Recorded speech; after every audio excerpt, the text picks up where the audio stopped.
Okay, so since you are well versed in all things political, just tell me how you feel.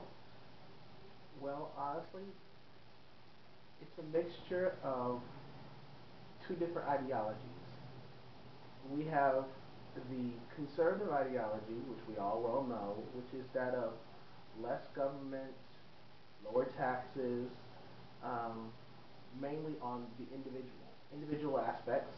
And then we also have that of another that we more in the African American community espouse to, and that of the liberal aspect of more government control, more influence of the government, less personal responsibility, but not just personal responsibility, but more a helping hand from the government to and support higher taxes.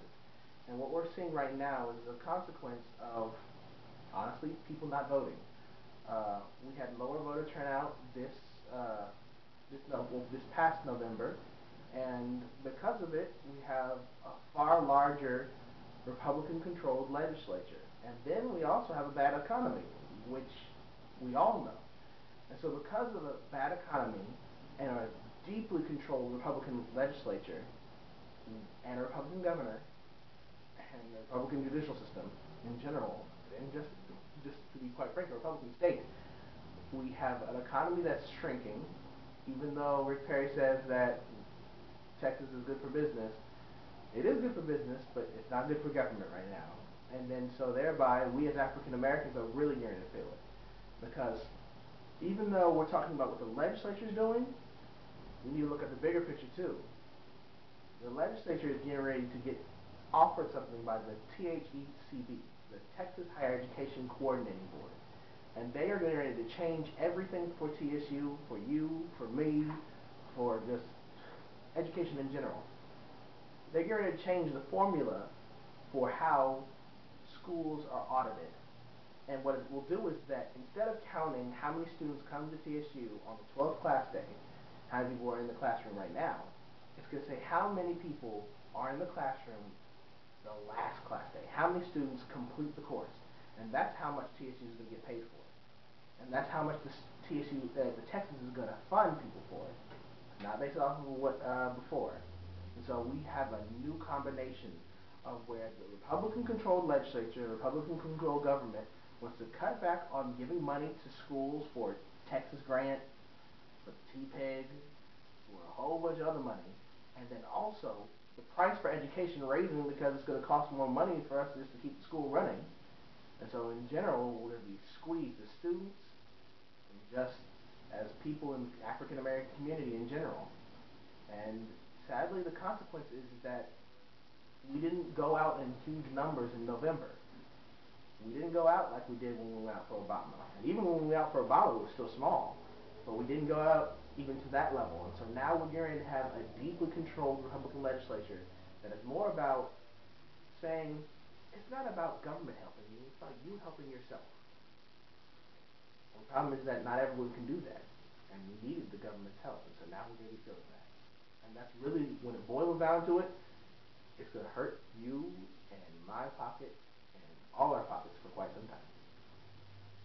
Do you believe that Texas is going to suffer, um, not just college students, but also pre-K, 12th grade?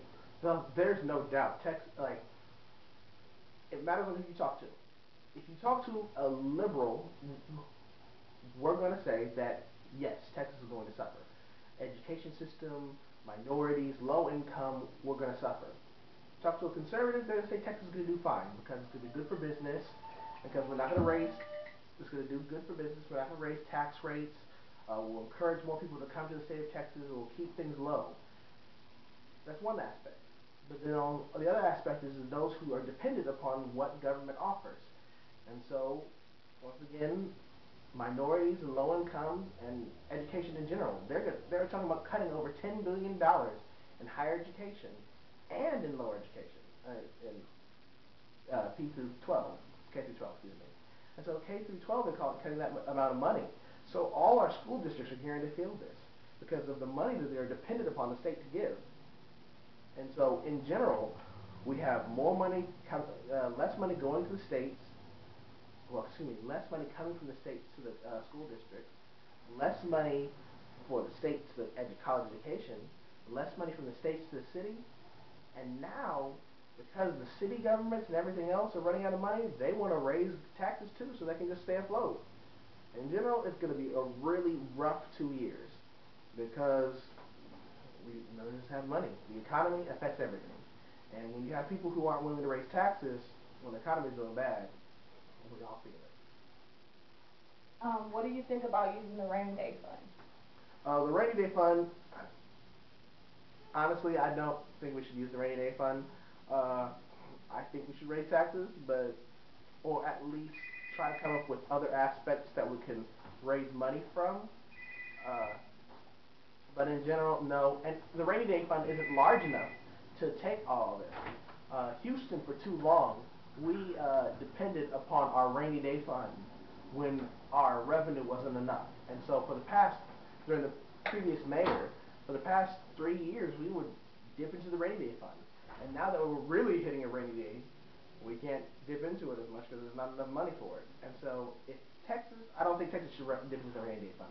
We should save that for when it's really, really, really bad and continue to either cut, raise taxes here and there, come up with new fees and new other ways to spur on growth in the government.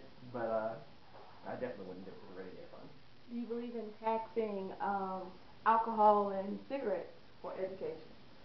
I do believe in taxing alcohol. I do believe in sin taxes. Yes, yes, I believe in sin taxes. I a lot of people disagree with me. I also believe in gambling. I believe in gambling because of I believe that it is not government's role to regulate what people should do culturally. If that's your choice to gamble, that's your choice. I don't think that we should make it so. I don't think we should make it so it should be excessive. If that's your role, then that's your role. And so we should tax for alcohol. We should tax for tobacco, and we should also tax just like we do in Galveston and at the racetrack. We should tax there too. And so if you want to gamble, that's your choice as well. Do you believe that there's anything that we can do now? Now that the voting is over and we're stuck with who we're stuck with, do you believe that there's anything that we can do now to change the minds of leaders um, and looking again at the proposal that they're about to make? Uh, as students, and I think I'm a student, graduate student, you guys are students, if you're a student, I think we can only talk about what we can do personally. And so literally it's us advocating for our school. And the most current and most pressing thing we can do right now is February 28th, the Texas Black Caucus, the Texas Legislative Black Caucus is having a meeting. And they're all having TSU Day on the 28th. Prairie View shows up in number. When UT has their day at the Capitol, they show up in number. We need to make sure that we get on the bus and go to Austin. And you may have to take the day off. Tell your professors ahead of time. I'm sure that your political science class will allow it to go. But go to Austin and fight for those things that are important. And then not just me or you, but also making sure other people attend as well.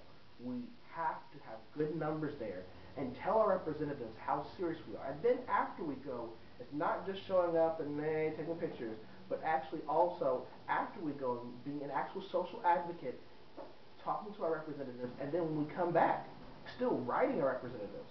Because they say that an email is worth one, a phone call is worth five, and they say a letter is worth 10 of their actual constituency.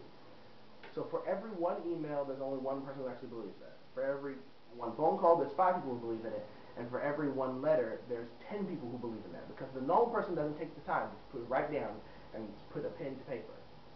And so not only just going there and saying how you feel, but writing it down and sending it to them, and then continually keeping up. That's how you change the opinions of your representatives.